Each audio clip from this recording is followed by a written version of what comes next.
প্রিয় দর্শক, দেখতে পাচ্ছেন লেয়ার মুরগির বাচ্চা। এটা হচ্ছে কাজীর বাচ্চা। যদি কাজীর কোম্পানির বাচ্চা লাগে, অবশ্যই এই নাম্বারে যোগাযোগ করিবেন। পুলেট যদি লাগে যোগাযোগ করবেন এই নাম্বারে, স্ক্রিনে দেওয়া নাম্বারে অবশ্যই যোগাযোগ করবেন।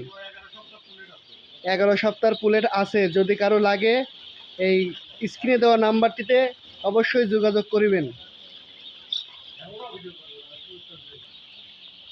দেখতে পাচ্ছেন যে মুরগির বাচ্চা কত সুন্দরভাবে পানি খাচ্ছে, দেখতে পাচ্ছেন। আবার কেউ কেউ খাদ্য খাচ্ছে।